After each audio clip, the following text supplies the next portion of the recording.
Hello, everyone, and welcome to the Storytellers Project's channel.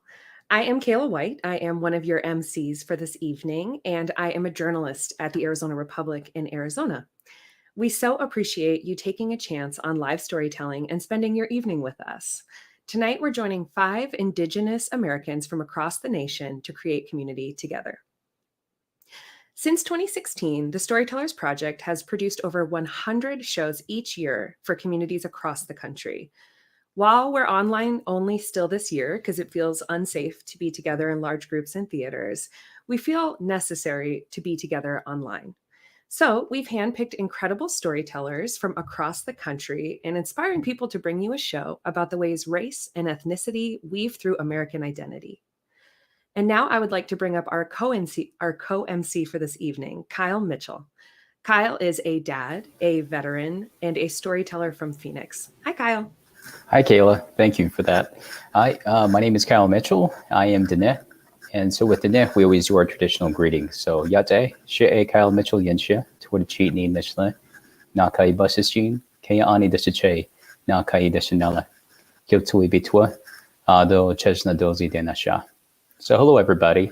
Usually, when we're all together in person, we would like to start this show off by acknowledging the ancestral lands that we're gathered upon. But since we're online and from all across the country, and maybe even out of the country, that's a little more difficult to do.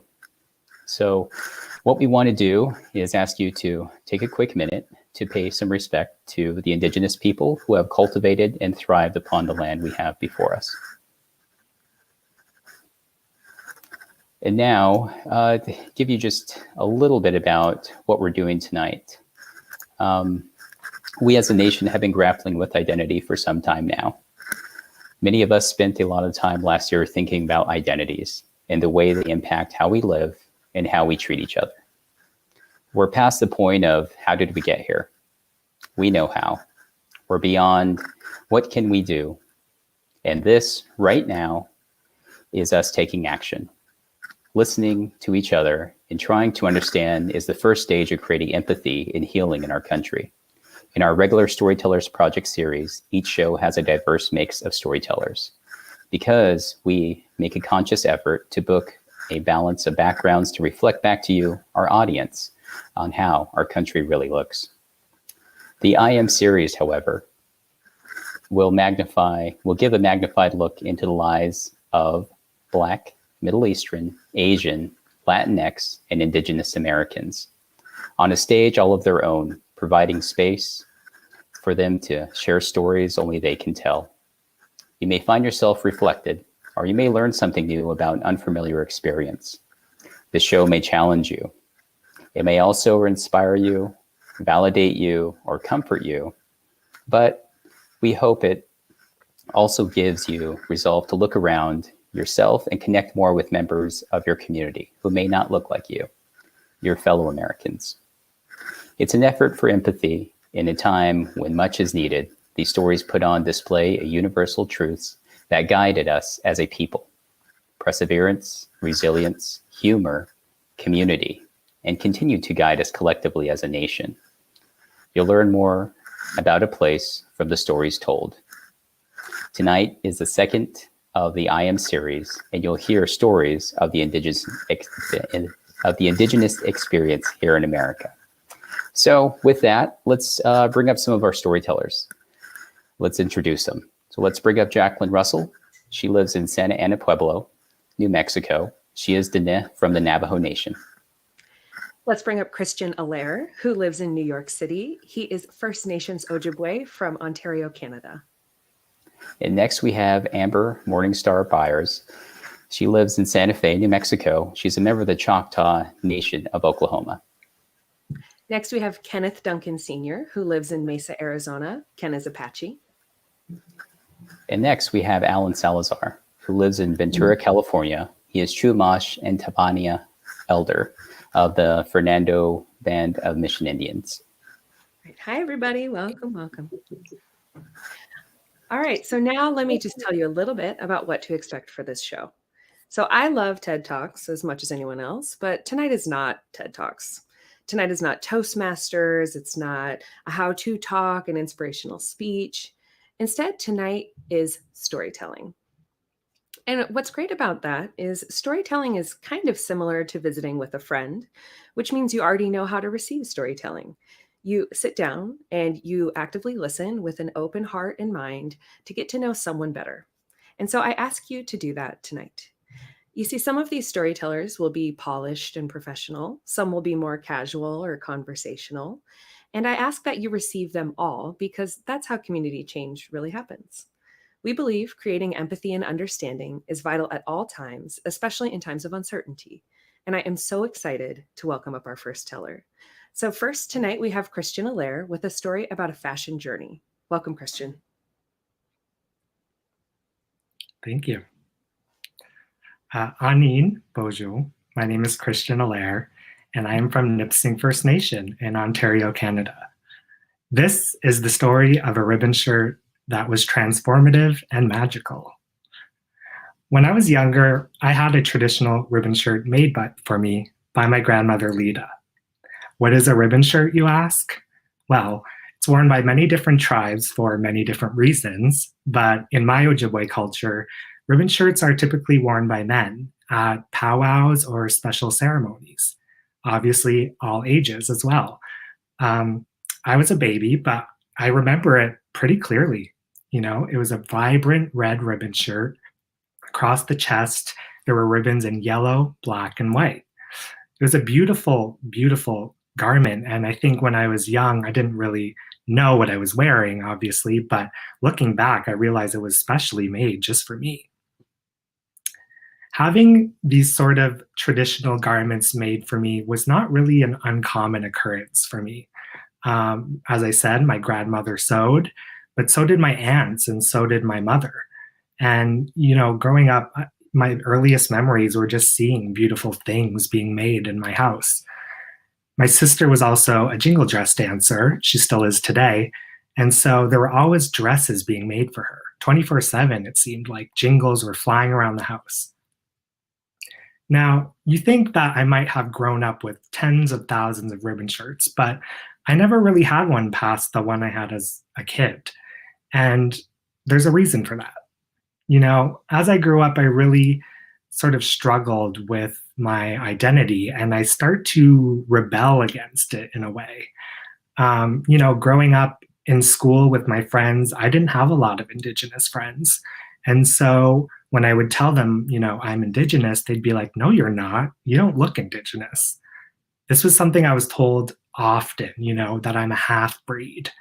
And I guess it's true. I mean, my mom is full Indigenous, but my father is white. And so, you know, in a European settler way, yes, I'm a half breed. But those comments really struck me as a kid and really affected me.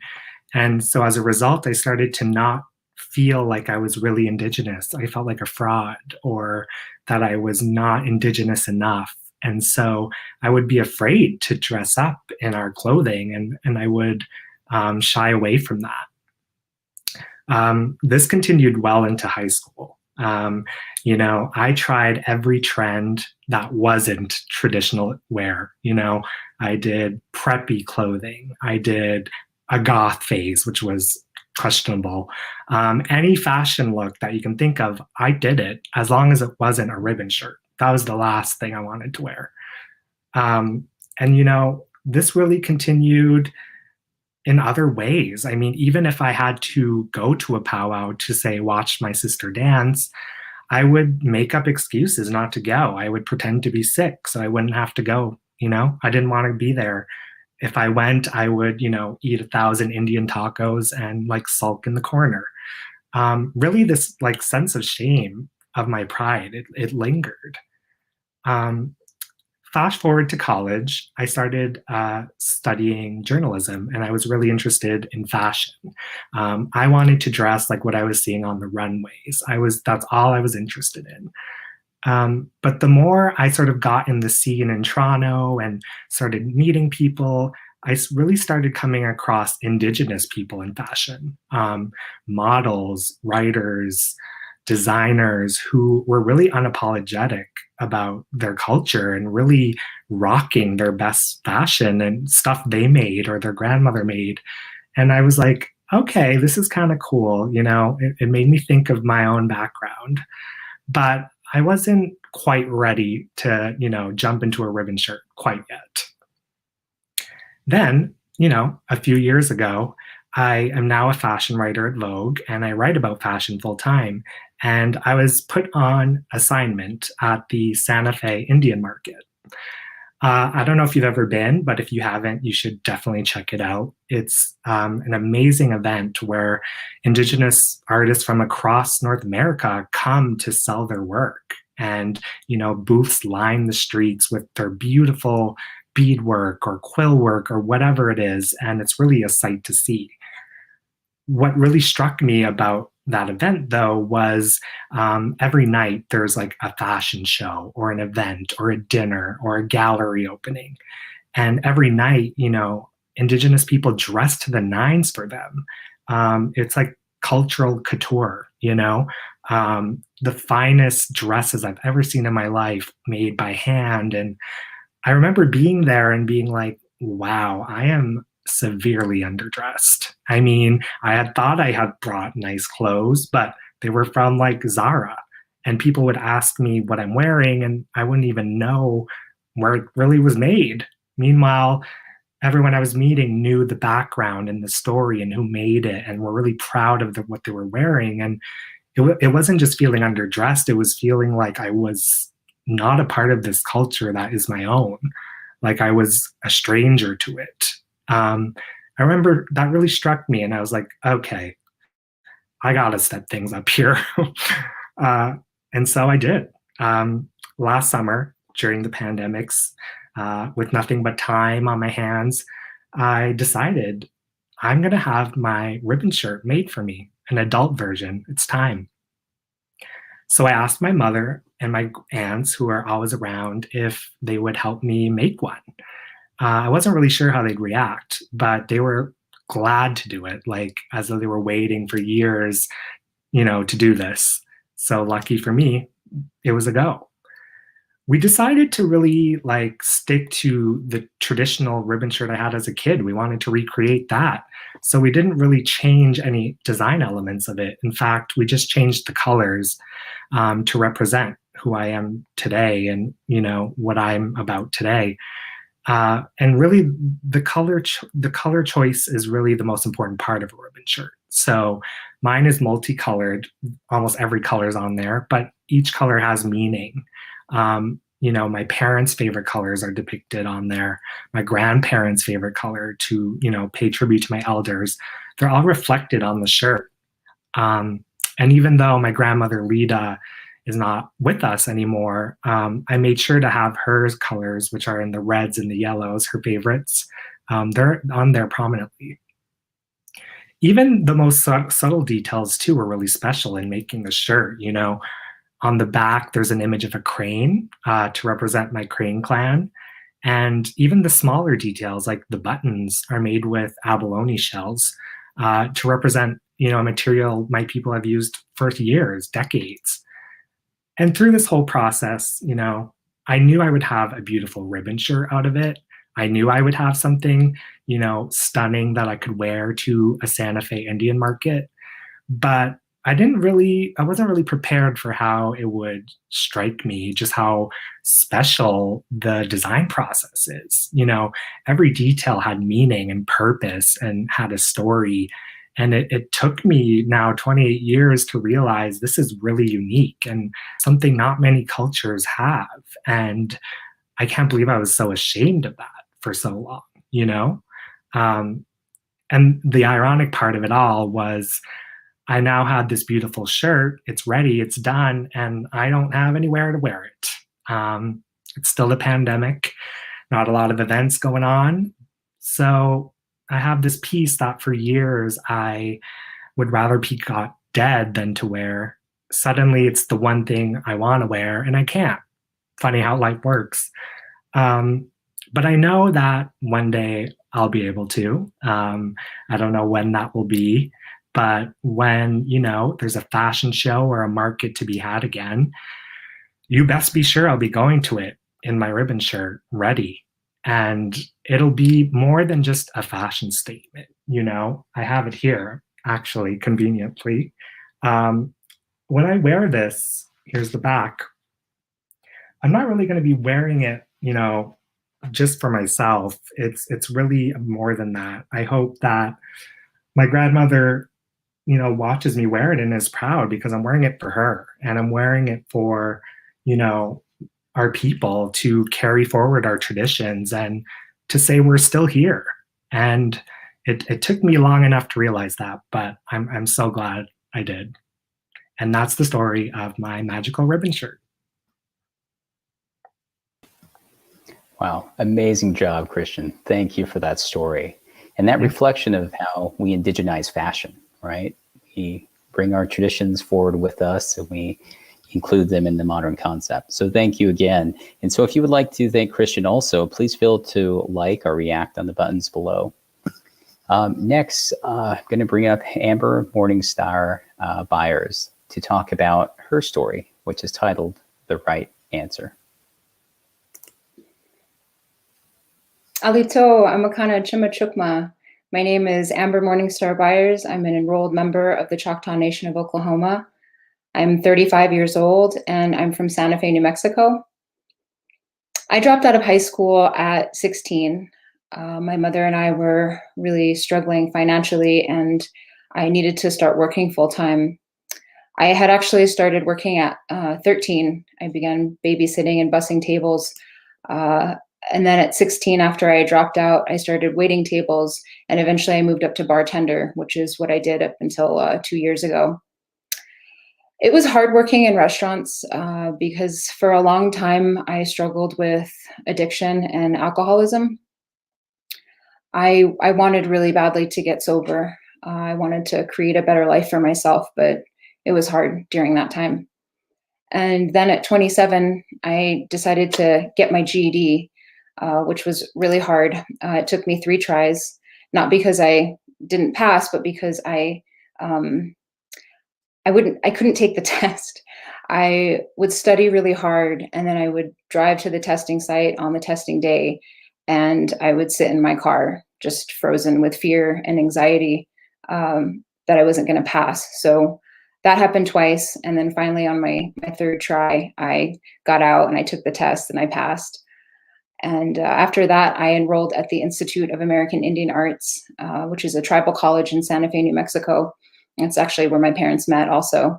And for those of you who don't know what a tribal college is, I think there's about 32 of them in the country, and they're fully accredited colleges and universities that are located either on or close to Indian reservations.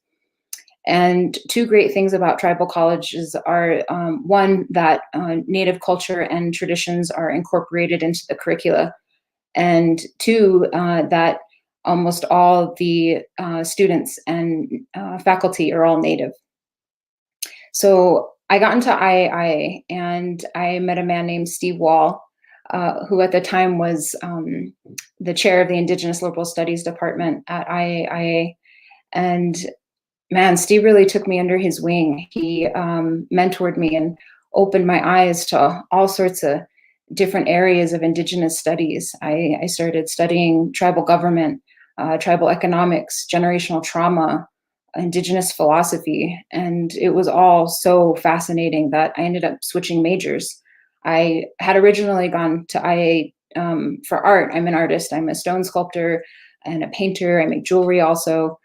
And but before long, I switched to Indigenous liberal studies, and Steve began sort of, whispering to me like, "Hey, you should go to law school. You should think about law school." And I was like, "Steve, I have a GED. Like, there is no law school that's going to want me. I didn't think it was going to happen, but I did really want to apply." And then something else happened that really encouraged me to apply to law school. And that was meeting my friend Monica. A mutual friend introduced us one night when we were out, and she was like, "This is Monica. She's an attorney." And Monica's gorgeous. She's got big curly hair and big earrings and big personality. She's really loud. And I had never known any lawyers growing up. So I had this image in my head that all lawyers looked like Mitch McConnell or something, just old and dusty and really white. And so when I met Monica, I was like, wow, maybe I can be a lawyer. And so I told her I wanted to go to law school, and she grabbed my phone and she put her number in it and she saved it under random New Mexico lawyer. And she said, here, call me when you get to law school, because you're going to need to talk. And so fast forward like about a year, I had taken the LSAT, which was really hard. And I applied to law school, and the application process is really hard. And I also did a pre-law course, which was extremely hard. And amazingly, I got into all the law schools that I applied to except for one. And I was offered a full ride scholarship to the University of Arizona. And both my parents cried when I told them. I cried. It was a really beautiful moment. So after all that hard work, God, so much hard work on the part of my community, friends picking up shifts at the bar for me so I could study, and doing my laundry for me, my mom cooking me endless meals. God, my parents and my step parents, they supported me endlessly, tirelessly, And so after all that, I moved to Arizona and I got to law school, and I very quickly began feeling like I was completely in over my head. I started to feel like I really didn't belong there. And my first year was really hard. I went through a painful breakup just 6 weeks into my first semester. And then two of my elders passed away. Grandma Jerry passed away 2 days before my first final. And then on the first day of classes of my second semester, my mom's partner passed away, and he was like a second dad to me. And not longer after he passed, my mom was also diagnosed with cancer. And so, there I was in another state. I was alone and trying to get through law school. I was grieving. I was depressed. I was horribly, horribly anxious. And I got to the point where I really didn't want to be alive anymore. I felt like I couldn't go forward because I wasn't smart enough. I felt like I didn't belong in law school. I didn't deserve to be there. The imposter syndrome was really suffocating me, and the pressure was suffocating me. But I also felt like I couldn't go home, because I couldn't face my community after all that they had done, to help me get to where I was. And sorry, my computer's freaking out right now. Yeah, I just felt like I couldn't go home. I couldn't face my community. I couldn't look them in the face and tell them that I had failed. And in law school, they do this thing called cold calling, and it's part of the Socratic method of teaching, which I'm not going to bore you all with. But it's where the professor will scan the room and randomly pick out a student to, talk about a case or to answer a question. And that would be fine if it were like a normal size class, but in law school, the classes are like upwards of 200 to 300 students, and I came from a tiny tribal college where there was like 10 to 15 students in a class, maybe. And so here I was at law school in this like arena, with 200 students. And oh my gosh, I remember my first cold call. The professor was, scanning the room, and I could feel him, starting to look my way. And I was just really praying, please leave me alone, and then boom, Miss Byers, and he asked me some question. I don't even know what it was. And I went blank. I couldn't hear, couldn't speak. I just blinked at him. I didn't know what to say. And God, it was so embarrassing. And, I class let out. I started crying. I ran home and called Monica, and she was like, Hita, listen, this is how it goes. Okay. Like you just got to be strong. You got to hang in there. She was like, everyone sucks right now. You're going to suck for a long time. It'll be okay. She said, one day, I promise you, you're going to get a cold call and you're going to crush it. You're going to nail it. And you're going to see that you deserve to be there. So just hang in there. Promise me. Okay. And so I did. I hung in there. Every day I thought about dropping out. Every day I wanted to go home, but every day I just kept going to classes. And And then sure enough, it happened. It was the same class with the same professor, and we were talking about a multiple choice question. It was like A, B, C, or D were answers, and then E was none of the above. And, he started circling and looking, and, I just knew it. And sure enough, Miss Byers, and the room hushed, and I felt like the spotlight really hit me. I started sweating, and I just got angry at him. I was like, well, I don't know, Professor, dang it. I think it might be E. I don't like A for this reason. I don't like B for that reason. I don't think it's C. I guess it's E. I don't know, and and I just sat there waiting, and I'll never forget his response. He paused, longest pause of my life. And he said, did you hear that, class? She had the best answer.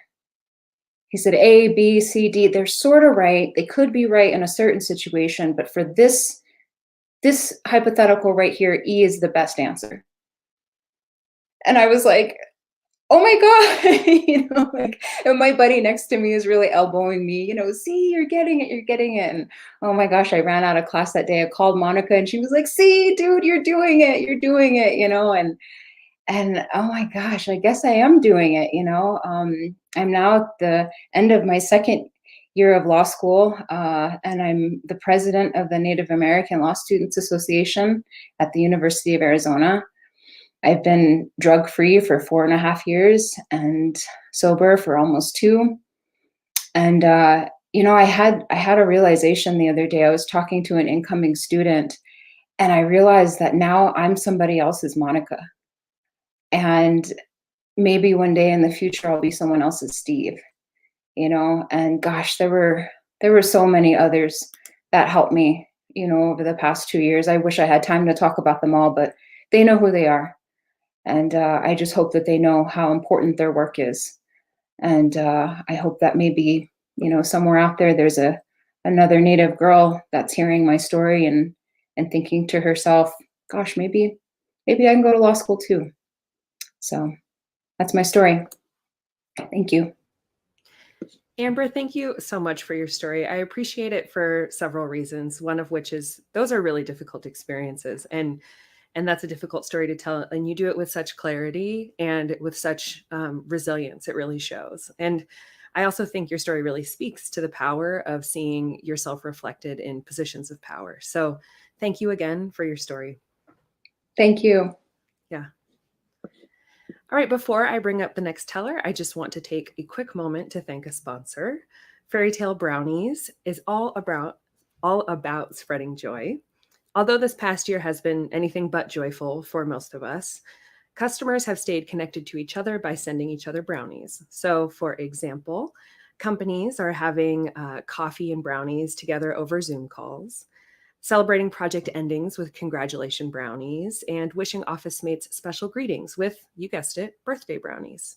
And families are also sending each other little gifts with brownies to say, I love you, and send a virtual hug. So people can still spread joy and share brownie love by visiting brownies.com.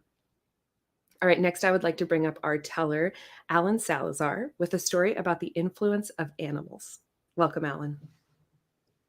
Amanat Betawan Alan Salazar, Puchuk Yayak, Sekfa Nukastin, Shishalot Nukastin. Hello, I'm Alan Salazar, Puchuk Yayak, which is fast runner in my native language. I'm from the village of Sekfa, what we now call San Fernando, California, but I currently live in the village of Shishalot, what we call Ventura, California now. I am a proud member of the Fernandino Tataviam Band of Mission Indians. And the gentleman over my shoulder over here is my father, and that's where I get my Chumash and Tataviam ancestry. The Chumash and Tataviam are 2 tribes from Southern California. My mom is Portuguese, English, and a few other European ancestries. As she would say, she was a mutt. But I was born in San Fernando, and then we moved to Hanford, California, where my mom is from, when I was 2 years old. So basically what I grew up as and what I identify as Indigenous, but I'm an urban Indian, and I'm not going to apologize for it. There are differences when you're an urban Indian than if I had grown up on a reservation. For example, one of the things I want to talk about most tonight is animal teachers. If I'd lived on a reservation, I might have seen bears and eagles. Growing up in Hanford, California, I saw the Chicago Bears and the Philadelphia Eagles. The Bears were really good. I grew up watching TV like most young people. And I remember one time I met a man who was Haidu from Canada. And he was telling me about the moose. He goes, the moose is a very powerful animal. He says, you can learn many lessons from the moose. He goes, have you ever seen a moose, Alan? I go, well, I saw Bullwinkle when I was a kid. He had a friend named Rocky.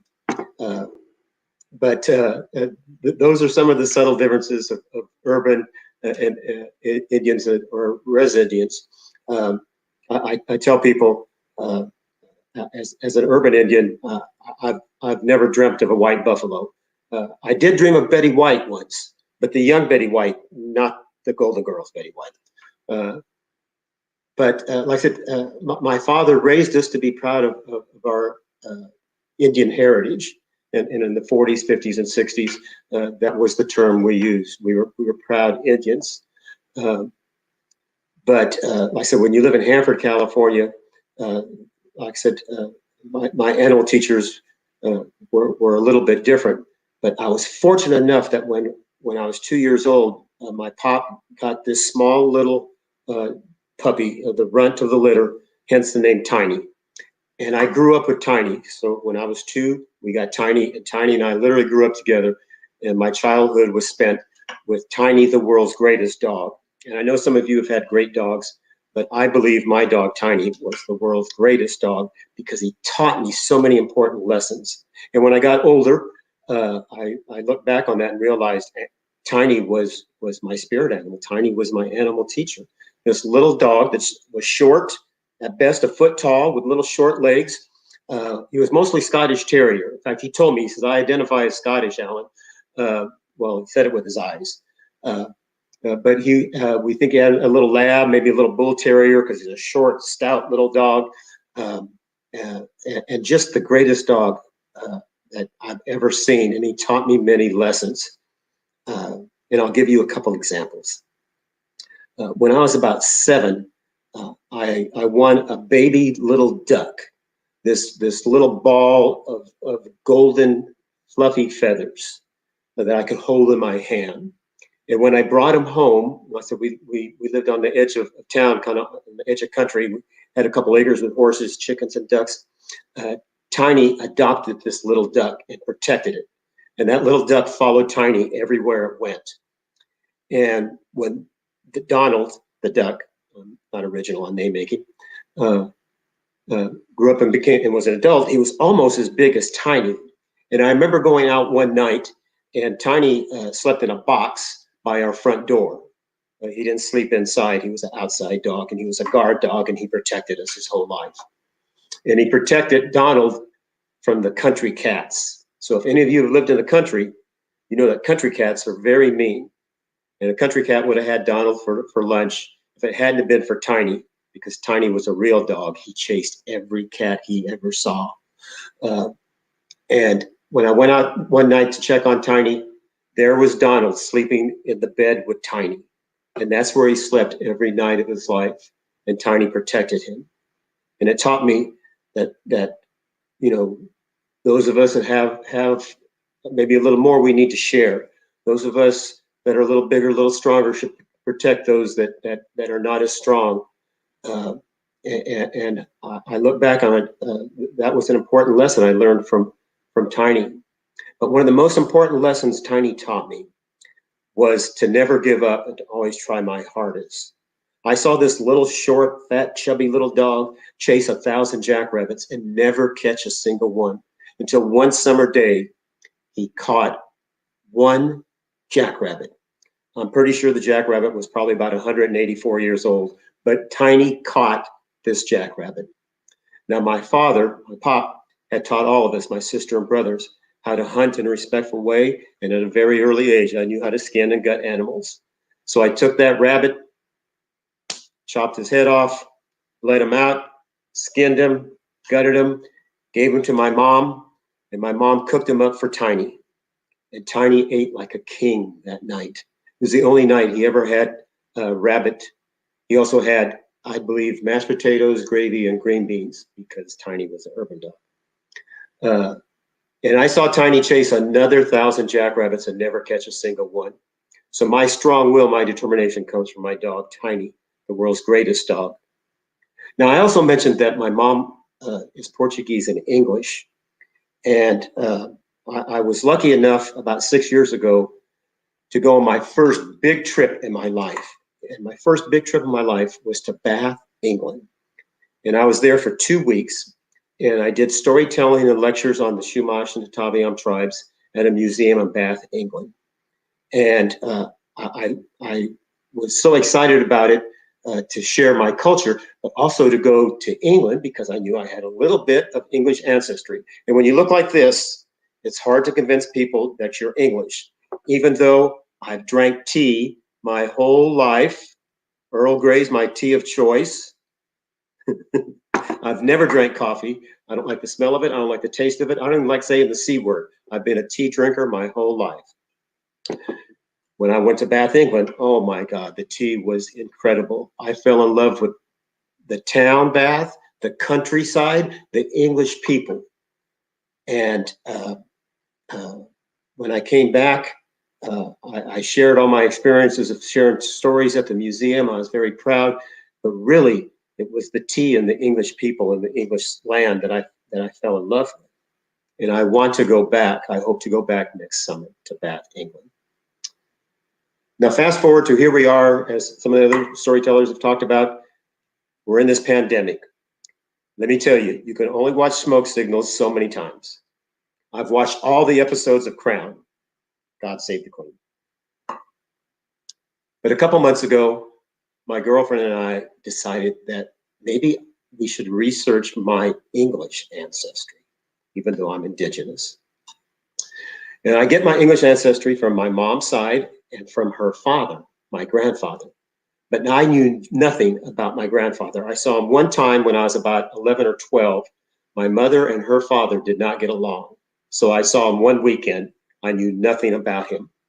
And my girlfriend and I, we got on Ancestry.com about 2-3 months ago, and we started researching Glenn Kendall, my grandfather, and searched and traced the family back to the Midwest and then to the East Coast to Rhode Island. And we traced back to the family that had came over from England and had established themselves in Rhode Island. And they were Randalls, and they married into the Kendall family. And then we traced back to England, tracing back the Randall family now. That's my English ancestors. We trace them back to London, England. And lo and behold, my ninth great-grandfather and my 10th great-grandfather are from Bath, England. And they were the mayors of Bath, England. And it inspired me to research more about England. When was England a tribal culture? My Chumash Taviam family members lived a tribal lifestyle as recently as 200-300 years ago. My English ancestors lived a tribal lifestyle about 3,000 to 4,000 years ago. And it made me realize something that I think is very important in today's world. We're all tribal people. The Irish, the English, the Italians, the Asians, the Africans, North America, South America. We all come from tribal cultures. Some of us recent tribal cultures, some of us ancient tribal cultures. So that's my story of being an urban Indian. I hope you enjoyed it. Kiwanan. Oh, amazing job, Ellen. Amazing job. Thank you for really highlighting and embracing identity, and acknowledging those two worlds that are out there. I think that's a unique perspective for Indigenous people. And also, for introducing us to Tiny and Donald and a lifelong lesson of never giving up. So audience, please, if you enjoy any of these tellers, please feel free to give them a like and share your feedback. Thank you very much. Next, I would like to invite Jacqueline Russell as she prepares to tell a story about becoming a woman again. Jacqueline Russell and Chia Techi Initially, Kia Ali Vashichi, so the project Dashiche, though Belgane Dashinale, Hello, my name is Jacqueline Russell, and it's such an honor to be able to share this story with you.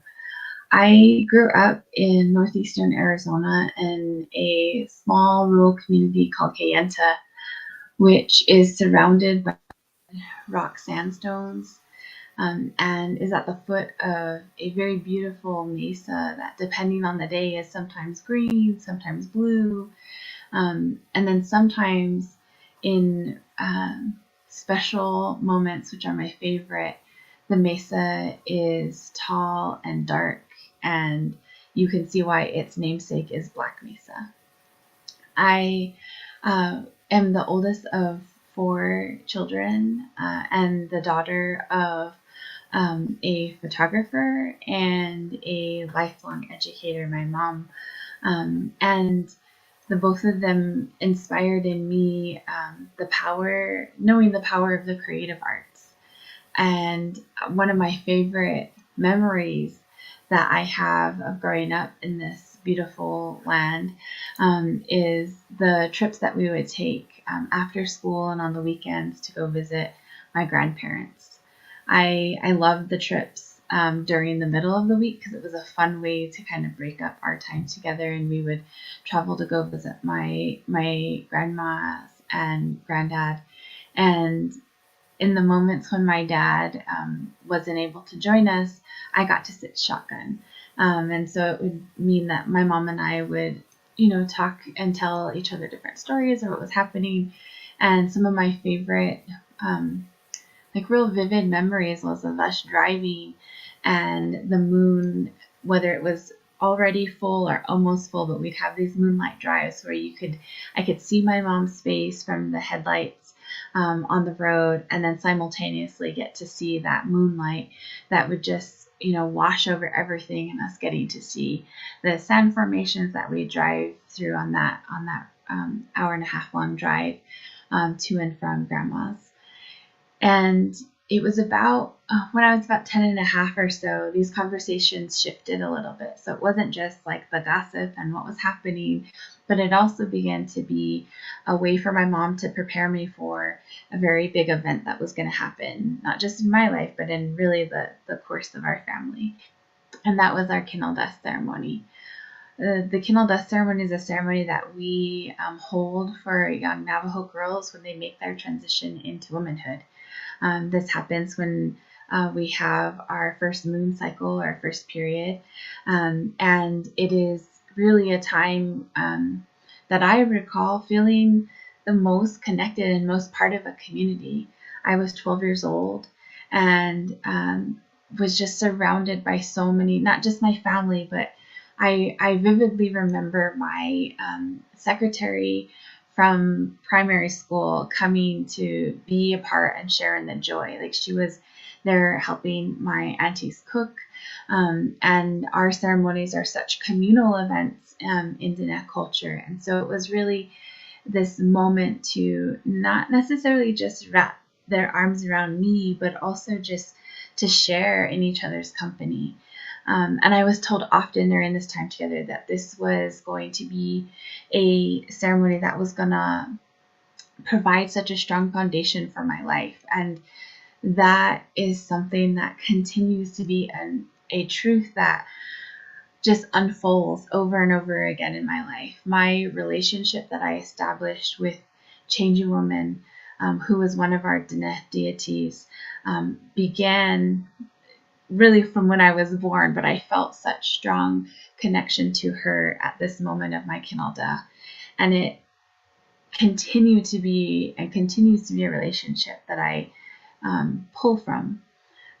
Even when, fast forward to, nearly a decade ago, when I fell in love with my husband, my partner, Warren, who I teasingly tell him that he just fell from the sky. It was just like magic. So he's just full of magic, and our love for each other really fostered in us a way for our partnership to really begin with us weaving together my Diné teachings and his Pueblo upbringing and teachings and beliefs.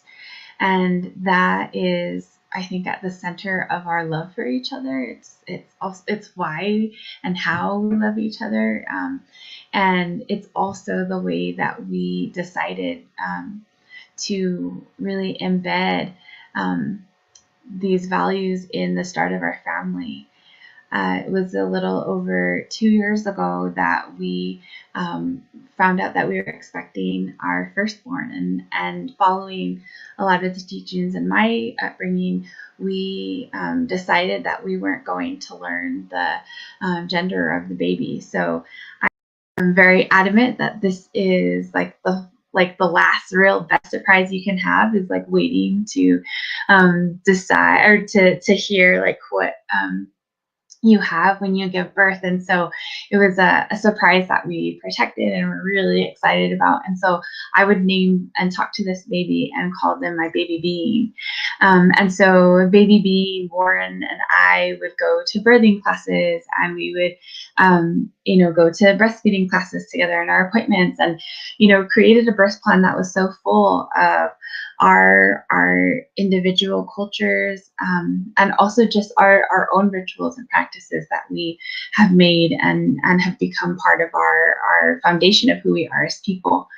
And so as I passed our due date by 1 week, and then we were at 42 weeks, the decision was made that I needed to be induced. And over the course of 4 days, I labored, and baby being was strong, and I was trying everything I could, all the different techniques, different positions, things that the midwives in the hospital were kind of advising upon.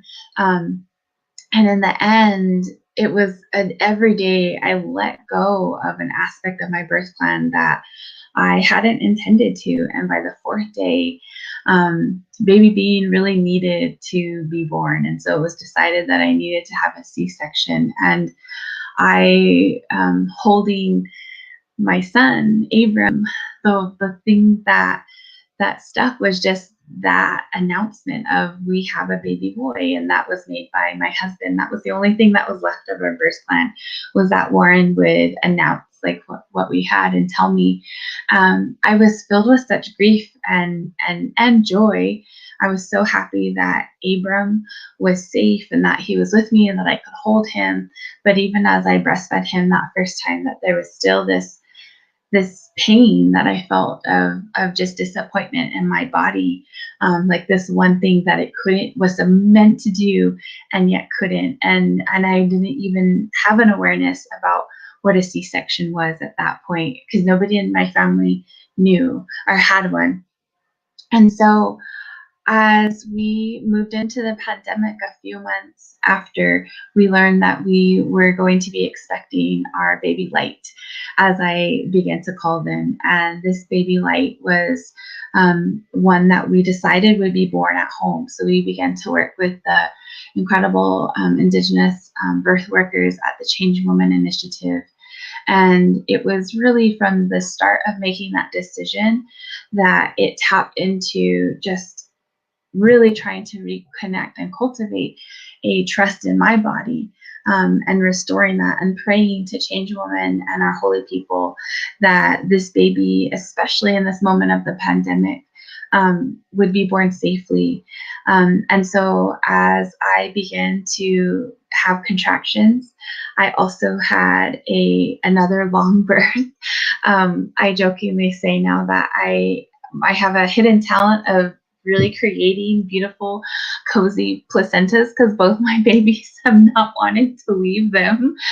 And I, through the course of the 3 days, I and my husband really just drank herbs and prayed, and our doula would burn sage in moments, and was just such a grounding foundation for us that, by the time in the afternoon on that 3rd day, our little baby bundle, baby Light, Viviana, our baby girl, was born via home birth, in the care of, and the result of many prayers. And just as those family members have shared decades ago. I'm now 37.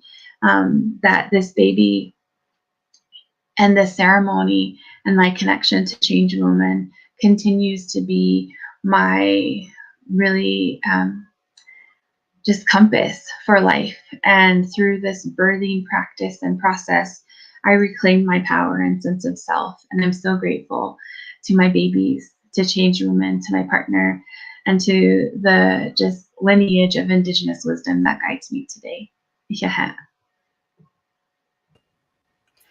Jacqueline, thank you so much for that story. I think it's such a beautiful tribute to all of the women in your life and such a powerful testimony to this, to how empowering it can be to have a community of women teaching you. And clearly it's carried on all these, like you said, decades later. So thank you again for that.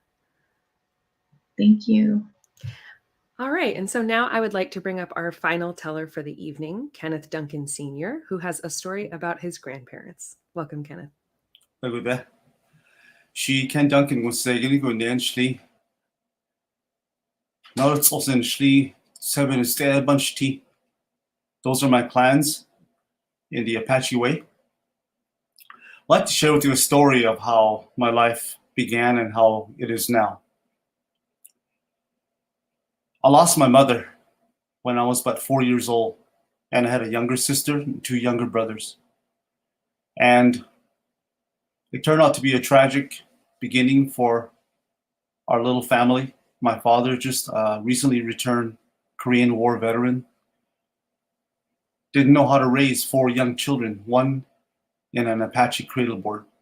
And so he turned us over to his mother and my step-grandfather.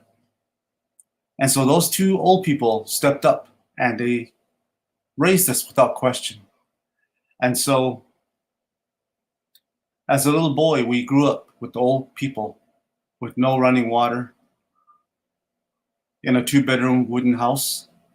And we had no money except for the time when my grandmother was able to sell some of her cradle boards that she took to the trading posts. And so we had a difficult life from what I see now. But back then as a child, we had nothing but fun, very interesting. But as I was growing up, being the oldest, my grandfather taught me how to say the Apache prayer, drawing it in the sand with his hand and having me repeat it again and again. He said, this is a prayer in how to speak to the rain and to the thunder. He said, grandson, I am a thunder and rain medicine man. And he was the head of the medicine man group that he belonged to. He was the chief medicine man. And so many, many potential healers in training came asking for his help, bringing gifts, asking to be given the right to train under him. And so this old man was my teacher. He taught me how to pray, how to sing songs, even how to do the Apache sand painting ceremony, how to gather all the pigments. Many things that not too many Apaches my age know nowadays. I learned English in 1st grade. Apache was my language until that time. And so as time went on, I went to boarding school in Santa Fe, New Mexico at the Institute of American Indian Arts. And there I met my wife from North Dakota. And together we raised 7 boys and 1 girl. And now we have 8 grandchildren. And we all have a dance group called the Yellowbird Indian Dancers. Little did we know that we would have a dance group.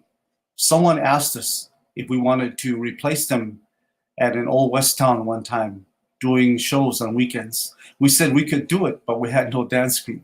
So quickly I made my little sons little hoops. I taught them how to do the eagle dance, and I taught them how to sing songs. And I played the flute and they would harmonize with me as a group. My oldest performer was 8 years old. My youngest was 4. But that's how our group Yellowbird began. And then later on, we went overseas, and there was a great storm taking place at a festival. And the director of the event asked me if I could speak to the rain, because I had told him that my grandfather raised me in a certain way. And so my wife and I went to a quiet place, and there I prayed and I asked the rain and thunder to listen to me in honor of my grandfather who taught me the songs and the prayers. And to my surprise, the rain stopped. And that Saturday night, they brushed off the main stage and all the major acts were able to go on. And the strange thing was, it was still thundering and raining all around, but right above the festival grounds, you could see the stars. And so I was so glad that the rain still listened to what my grandfathers had taught me. As time went on, I was sitting at home one night. The phone rang. And they said, "Is this Mr. Duncan from Arizona, the Apache, who spoke to the rain in Italy at a major event one time?" And I said, "Which one of my buddies is teasing me right now?" I said, who's teasing with me, messing around with me? And they said, "No, Mr. Duncan, we're calling from Heathrow International. Do you have caller ID?" And back then when we had landlines, I could see that we had Heathrow International calling me. And they explained to me that for 3 weeks before the 2012 Summer Olympics in London, storms were drenching all of the track fields, all of the grass areas. And so they asked me if I could come and speak to the rain and also save the opening ceremony because they had a great show planned and the rain would ruin everything. And I was hesitant, but I knelt in my bedroom and I prayed. And I asked my grandfather to speak to the rains for me. And so I was told that I should contact 12 of the most humblest spiritual native healers. And I called all my friends that I knew that were great healers, 12 of them. And then I picked up the Yellow Pages when the Yellow Pages were still around.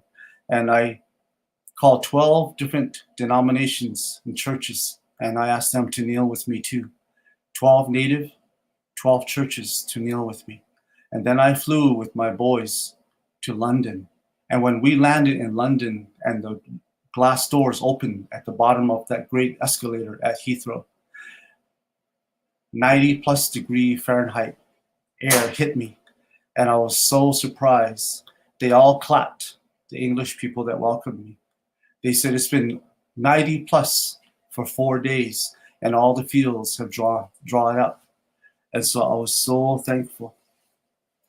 And then when I stood at the opening ceremonies in London, in a far off land, I remembered that very moment when my grandfather called my name one Saturday morning. He said, "Come over here, grandson. I need to teach you the Apache rain prayer." And he smoothed out the sand with his hand. And he said, "Ne aulzana, ya aulzana, nsehla." And he drew the prayer. He said, "Remember this prayer all the time." And so I thank my grandfather and my grandmother who took over from my mother, who died at 29 years old in a house fire and raised us as Apache children. I'm very grateful for all of those things that were taught to me. I'm always grateful to my elders. I'm always grateful for my culture because of them, I was able to see over 60 countries as a goodwill ambassador for the US State Department. I've been blessed because my grandmother and my grandfather took the time to teach me our language, our culture. Ahia, diko b'mahastiginiku. Ahia. Thank you. Wow. Thank you, kid, for that. That was an amazing story, especially highlighting that importance of that traditional knowledge being passed down and applying that to your family. That's something very universal that any family system will understand. So thank you for sharing that, kid. All right. So with that, do we want to bring up all colors? Please join me up on the screen.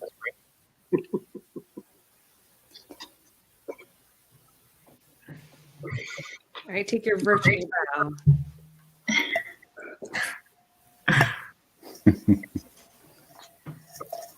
Christian, I wanted to see that ribbon shirt. Here it is. Ooh, cool. The lighting Beautiful. doesn't do it justice, but Wow, that's nice. Beautiful. Nice. Well, Yeah. once again, thank you everybody for being part of tonight's show. In addition to that, through the social change efforts that have gone on here in America last year, it really highlighted where we could make progress on and what we can do. And we're very appreciative for the Storyteller Project for allowing us as Indigenous people to be provided with this platform and this safe space to share our stories, that are near and dear to us. And so I hope that everyone takes away the message that we're universal, that, we all have commonalities to it. And, I'm thankful again for all the tellers tonight, and I'm thankful for all of you tuning in. So with that, ahead and goodbye.